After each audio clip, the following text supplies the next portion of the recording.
Good morning and welcome. In my first Senate speech on Tuesday the 13th of September, I said, Australians should be able to rely on the information from Australian government bodies and institutions such as the CSIRO, but we can't. We have had the complete failure of science in policies that has cost Australian taxpayers and citizens and Queensland residents billions of dollars and has cost lives. We have spent $10 billion on desalination plants that have been mothballed based upon a lie that the dams will never fill again. We have spent billions cleaning up after the Brisbane flood that was caused, it seems, by the authorities wanting to overfill the dam to prepare us for the never-ending drought. We are now looking at $400 billion to convert to renewable energy on a whim. And we are seeing the destruction of South Australian economy. We are seeing now other states lining up. We welcome today the world's most eminent climatologist, Canadian Professor Tim Ball. If you come in, Tim. He has a huge story for you all that'll keep you all feeding for years. We also welcome a very devoted scientist and engineer in Tony Heller. He has relentlessly exposed the blatant corruption of temperature data by a handful of staff at NASA's Goddard Institute of Space Technology, Space Studies. And with us in the room is Australian scientist Mr. Peter Bobroff, who is a member of the Order of Australia for Services to Research. The very first thing I did after being sworn in as a senator was to leave the Senate and go to my office and write a letter to the CSIRO's Chief Executive, Dr. Larry Marshall. I asked him to present the empirical evidence that proves human carbon dioxide is affecting global climate. After pinning him down with the help of two ministers, we had the presentation on the 26th of September. And I would like you to, we have press packs here, we would like you to see the letter that I wrote to him. I want to introduce three phrases. The first phrase is, no danger. Should make everyone happy. No danger. The second one is fabricated data. And the third is groupthink. Now, our findings that I'm going to go through are in response to the CSIRO's document, and this is my response. But you'll see from a link within here that it actually ties to a huge website that comprehensively presents the empirical evidence. Empirical evidence is what decides science. It's the hard data, the physical measurements, the physical observations, the hard facts. And it is linked to this document, and you're welcome to scrutinise it. You'll see that in a little while.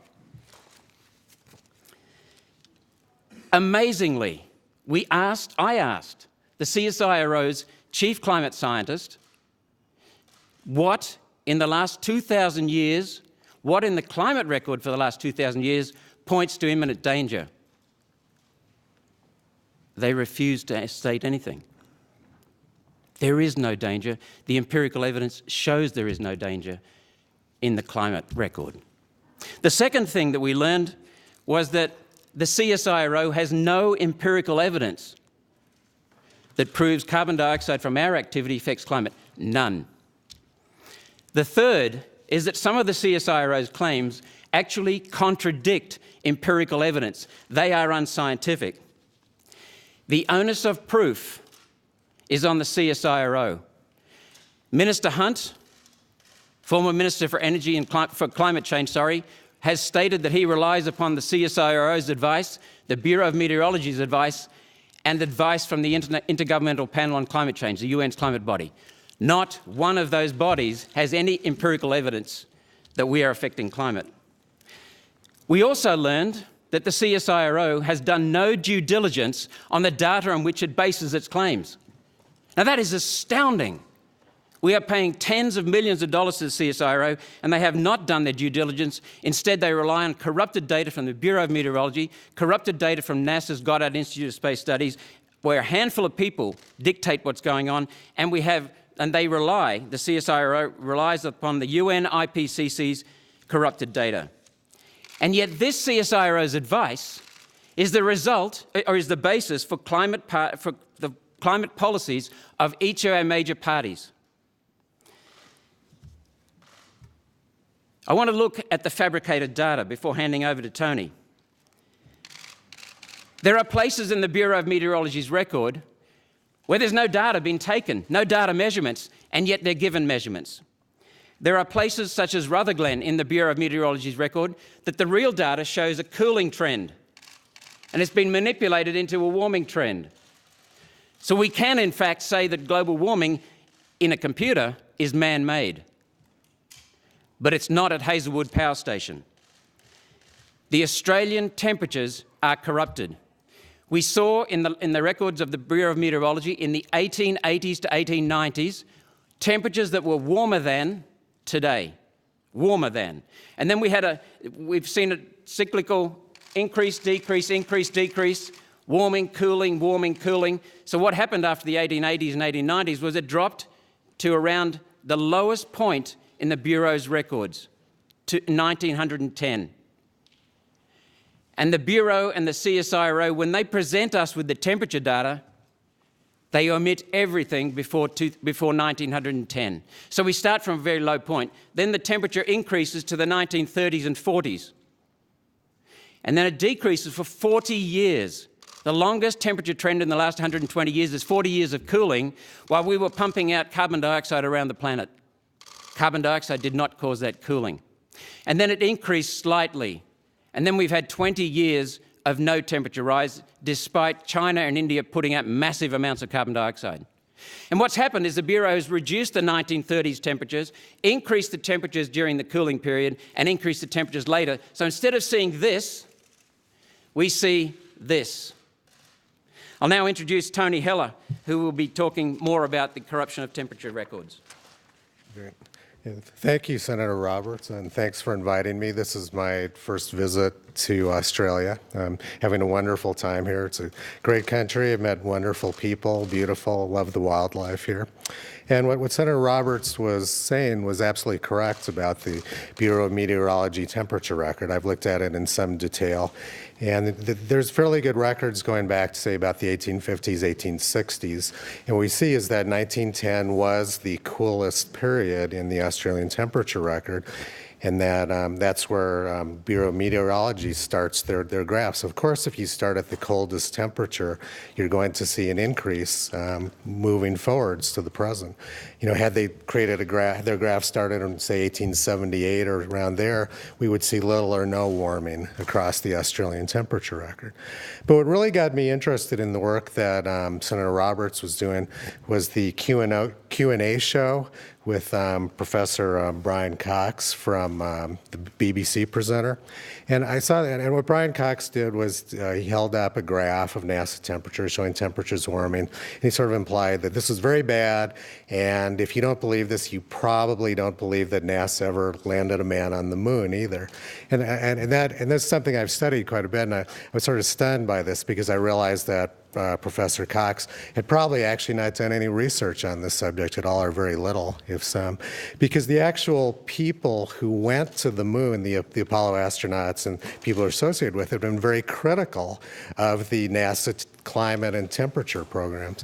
In fact, there's only one scientist who's ever set foot on the moon. It's Dr. Harrison Schmitt.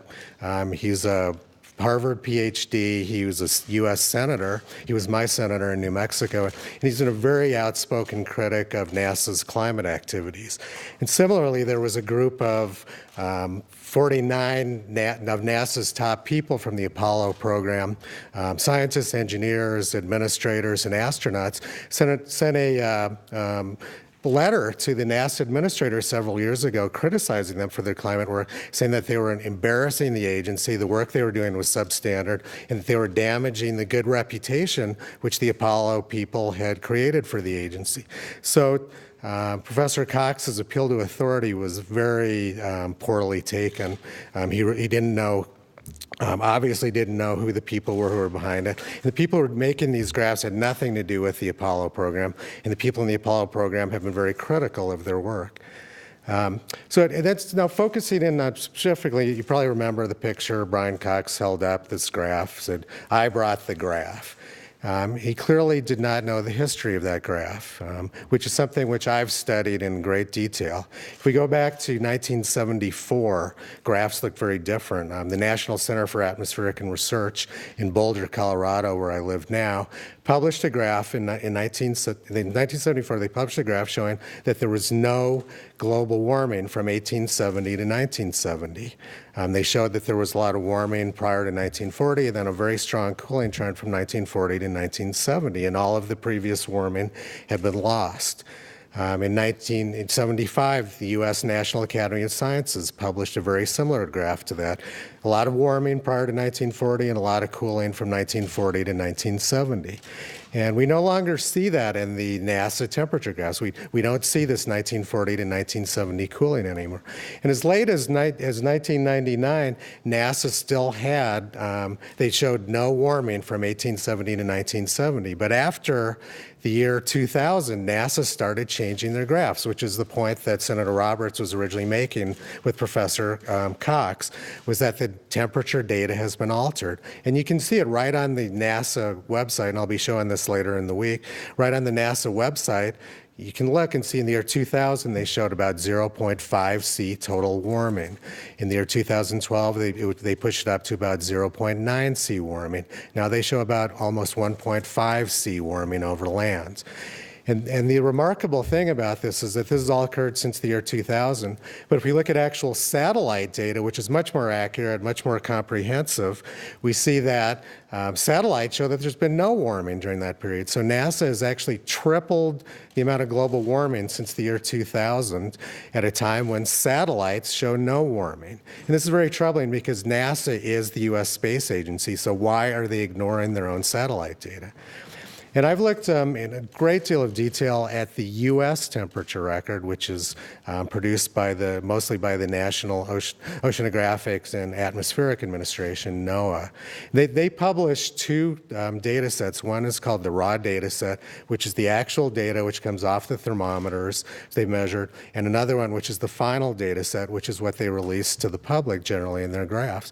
And the raw data, the actual thermometer data, which comes from this incredible network of very good contiguous 1,200 stations in the U.S., shows that the U.S. has been cooling for 80 to 90 years.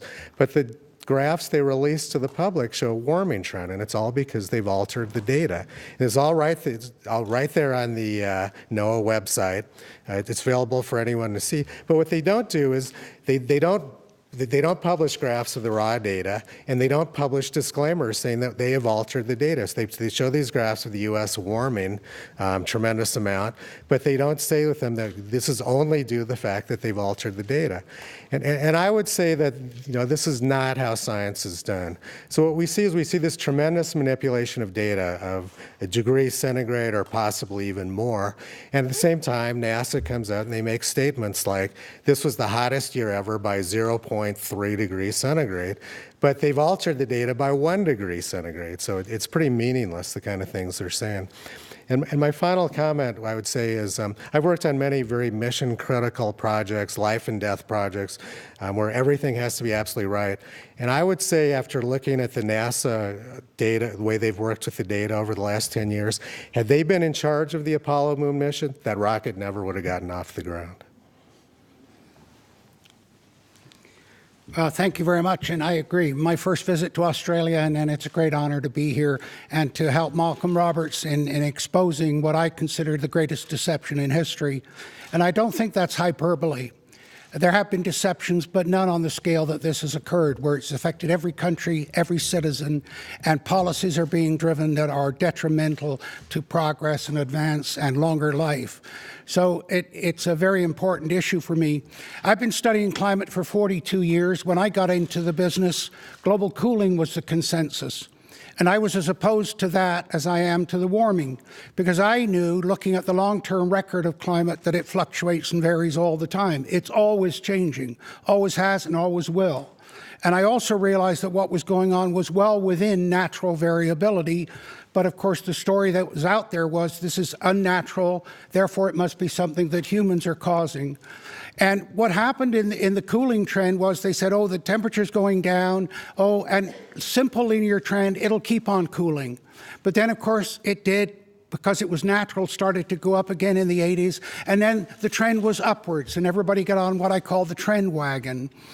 The question that should come out of Tony's presentation to you is, why on earth was this manipulation going on? Because one of the things I find when I talk to audiences and explain what is happening, the question immediately is, what's the motive?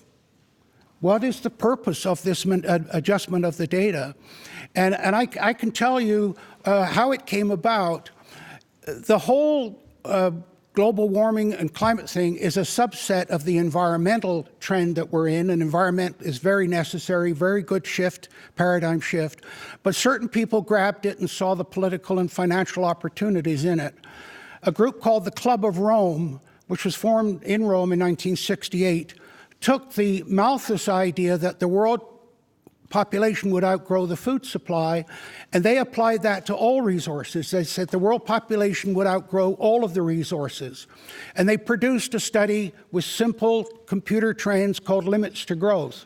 That, by the way, is where the words peak oil came in. Oh, we're going to reach a peak in the amount of oil, and we see how that's been completely destroyed.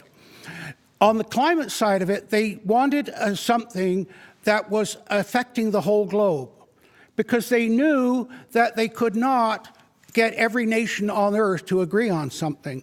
So they wanted a threat from space, if you want. The whole world is threatened by global warming. That's why global warming and climate became the vehicle of choice for their political agenda. And the key person in all of this, and in an obscure book, which is very difficult to get now, and I recommend this to you as journalists, because Elaine Dewar was an investigative journalist at the Hamilton Spectator in Canada, and she had a list of all of the environmentalists in Canada and wanted to write a book in praise of what they were doing, saving the planet, doing noble work. The more she did her research, the more she found that they were more corrupt than the people that they were attacking. That people like Elizabeth May, the head of our Green Party, and Maurice Strong in particular. Now, Maurice Strong is a name that you should all become familiar with. He died recently in China, and he was in China because he could not go back to the United States because they wanted him for involvement in the food for oil crisis in Iraq. And what Strong did was, and in the interview with Elaine Dewar, she said, well, what's the problem? And he said, the problem for the planet are the industrialized nations. It's our responsibility to get rid of them. Because they saw that it was the industrialized nation, everybody was using too many resources, but the industrialized nations were using them at an even greater rate. So we had to shut down the industrialized nations.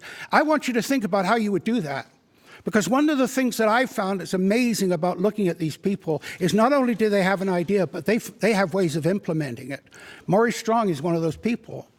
And so he in response, well, first of all, Elaine Dewar said to him, why don't you run for politics? He said, no, you can't do anything as a politician. She said, what are you going to do? He said, I'm going to go to the UN where I can get all the money I want and not be accountable to anybody. He went to the UN, he set up the United Nations Environment Program, out of which came the Intergovernmental Panel on Climate Change. That panel was set up deliberately to isolate CO2 as the cause of the problem. Now, how did they do that? Well, I think you have been around long enough to know that when commissions of inquiry are set up, the politicians try to limit them by the terms of reference. I know that. I've been on lots of commissions of inquiry. With the Intergovernmental Panel on Climate Change, they were told only to look at human causes of climate change. The problem with that is you can't possibly identify any fraction that might be due to humans if you don't know what the natural variability is and what's causing it. So that was the problem. It focused, of course, it allowed them then to focus on the greenhouse gases. But they only focused on one of the greenhouse gases. They focused on CO2. Why did they focus on, or why didn't they focus on CO2, by the way, is only 4% of the greenhouse gases. How many people know that? They completely ignored 95% of the greenhouse gases, which is water vapor. And they said, oh yeah, humans produce water vapor, but it's such a small amount it doesn't affect anything. So 95% of the potential greenhouse effect is completely ignored in those IPCC reports. And so you see the problem. Once you set up a lie, And by the way Maurice Strong did it with his organizational skills, the IPCC were people appointed by the World Meteorological Organization, which is made up of every national weather agency around the world. That's why CSIRO and the Bureau of Meteorology are involved. It's those bureaucrats that are running the show.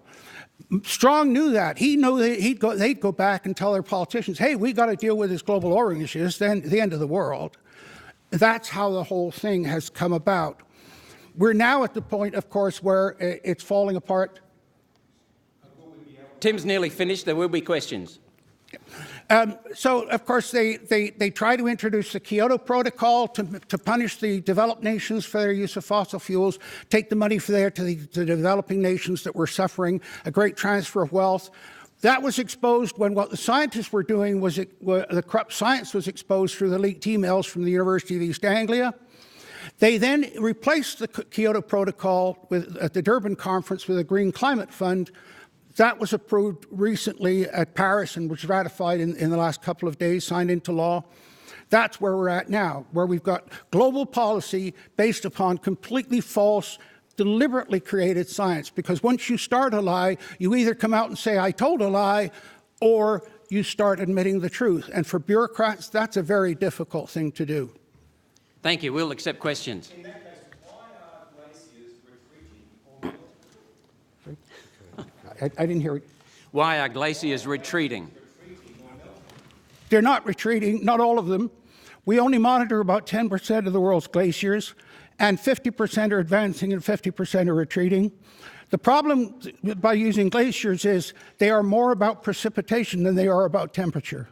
What causes a glacier to advance or retreat is the amount of snowfall above what's called the Föhn line. So they just cherry-pick glaciers that are retreating and say, oh, here's a glacier that's retreating. I'll tell you the ironic thing, when Cameron was running for office, they flew him to Norway to a glacier, and he stood on there and talked about retreating glaciers. He was on one that was advancing. But then there must be some change, right? So even if it's precipitation or something else, a change is occurring. Yeah, go ahead. I'm a geologist, and I've studied glaciers rather extensively. And 20,000 years ago, like we just had the World Series in the United States between Chicago and Cleveland. Both of those cities were under a mile of ice. Glaciers have been retreating steadily for the last 20,000 years.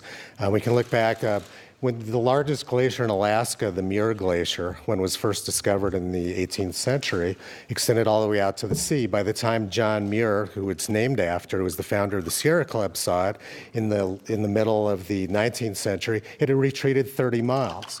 If you look through the literature, we know that glaciers have been retreating for a very long time. The reason that glaciers are retreating...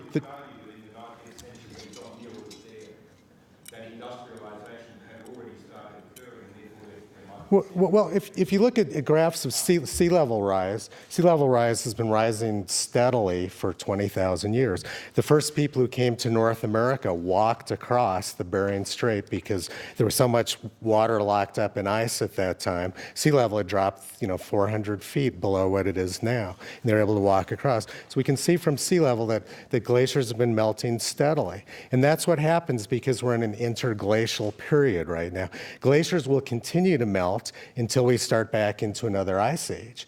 Think of an example of you're sitting there, you've got a glass at the bar and you've got ice cubes in the glass. Those ice cubes are melting, right? And they're going to melt until they're gone. Does that indicate that the temperature in the room is increasing? No, of course not. All that it means is that the temperature is above freezing. And that's what an interglacial period is. There's tremendous amounts of records showing that glacier has been melting for hundreds, thousands, tens of thousands, 20,000 years they've been melting. So that's not evidence of global warming. All that is evidence of is that the temperature, average temperature in these regions is above freezing as it has been for the last 20,000 years.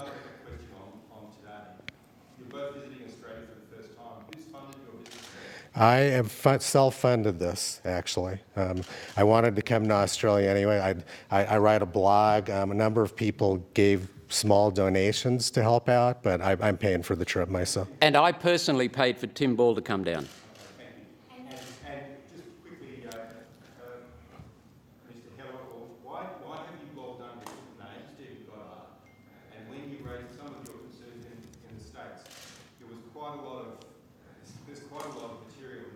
debunked your claims, which is similar to the ones you're making here, that the raw data of temperature is involved. Right. Well, it's very hard to argue against, to debate sort of vague claims like this. I'm be perfectly happy to discuss with you at any time any specific claim that's been made that you say has been debunked, and I think I can make a very effective argument. And he will be here with Professor Ball tomorrow in this same room from 8 o'clock till 10 p.m. to deliver a presentation, slides, all the data you want will be there, and there'll be open question and answers afterwards. This lady has been waiting very patiently. Senator, what do you hope to do with this report? Do you hope for a Senate inquiry, and do you have any government support for any action on this? Well, we'll be making sure first of all, that the ministers uphold their responsibilities to the Parliament. We'll be holding them accountable to the people of Australia, because in Queensland and all across Australia, we are tired of being ripped off, and that's what's happening. These ministers are either part of the scam or they are complicit by not doing their due diligence. I started that program 9 years ago, and they still have not done their due diligence. I'm helping them to do it. What we'll be doing is making sure that we can help the ministers and the chief executive of the CSIRO fulfil their responsibilities to the Australian population.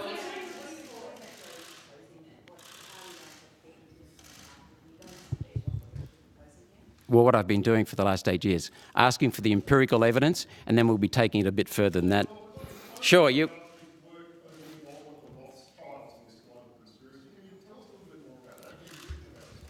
I have never used the word conspiracy. Never. No, the people who are using the word conspiracy, hang on just a minute here. The people who are using the word conspiracy are people like you. And it's quite often used to denigrate because the facts are clear. I have referred to bankers because the bankers are... Hang on, you asked me a question. Do you want me to answer, or are you going to... Would you like to come up and answer your question? Well, I'm trying to. Are you going to be quiet and let me answer? This is $1 trillion industry we are facing down, my friend. $1 trillion industry. The major banks themselves have raised that very fact. And by the way, the chief executive of the CSIRO up until 2014 was on the advisory board of the Bank of America Merrill Lynch and the Rothschilds Australia Bank, and they have said that they will be seeking to make trillions of dollars profit from this scam on carbon dioxide trading certificates. Al Gore was a member, his company was one of the members of the Chicago Climate Exchange. Morris Strong, the criminal who died overseas in China, he was a member of the Chicago Climate Exchange. Goldman Sachs was a member of the Chicago Climate Exchange. Barack Obama, through the Joyce Foundation, has connections with that. These are facts. You want to use a C word, you go right for it. On that though, you did 30 episodes of something called Fair Dinkum Radio, and on one of them, I just want to quote it here, you're on a website called Jew World Order. It's an anti-Semitic website, and you're there on this podcast talking about the same things that you're talking about today. Has this got anything to do with, say, Jewish bankers? Is that what you're alluding to? I have been very clear about that. Surely, if you've done that research, you would have read my extensive material saying there is no one religion involved. I haven't got nothing against any particular religion in regard to this climate scam at all. I'm working very closely and have worked very closely with prominent members of the Jewish community. Our founders of the Galileo movement actually are very close family links to the Jewish community. Susie Smead, who is one of the founders of the Galileo movement, escaped from the Holocaust camp when she was 2 years of age. And she told me in our first meeting that she's a Hungarian Jew. I love her dearly. I respect and admire the Jews. And for anyone like you to try and insinuate that a scientist and an engineer would want to further take the Jewish people into disregard after hundreds of years of being belted, murdered, and prejudiced is despicable. We are... You can link me to a website all you want, but I have never said anything against any specific religion in regard to this because I've never seen any evidence whatsoever. Is that clear? No evidence whatsoever linking this to any religion. I just want to follow up with that. First of all, I'm Jewish. and I don't appreciate these sort of insinuations against Senator Roberts. Second of all, about the conspiracy thing, I always hear this thing of, you know, how can you take on 5,000, 10,000, however many thousand scientists? Well, the people doing the temperature data, it's just a very small handful of people. And these other 5,000 or 10,000 scientists we hear about all the time, their work, the quality of their work depends on this very small group of people, particularly at NASA, NOAA, and a few other groups, on the quality of their work. If the temperature data they're putting out is wrong, that impacts the quality of all of the climate research which derives off that. So that's why it's so terribly important that we look at this seriously. Why are they manipulating the data? Are their manipulations accurate? And how is that affecting the conclusions of this vast body of scientists?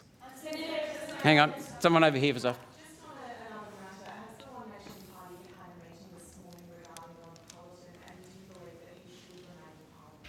We have had a meeting this morning, I can confirm that.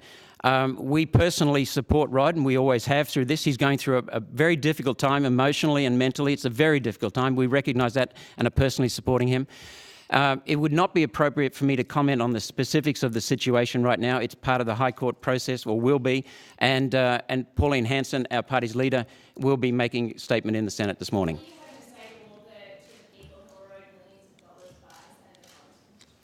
Well, I'd like to get the facts first because I don't know about them. So that's something that's probably something that'll have to come out in the near future. We're not on the subject of broadcasting. We have different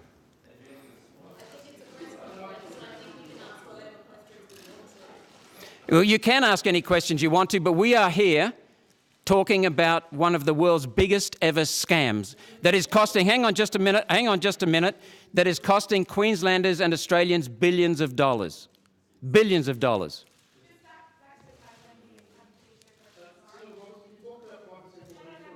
Thank you very much for your attention this morning.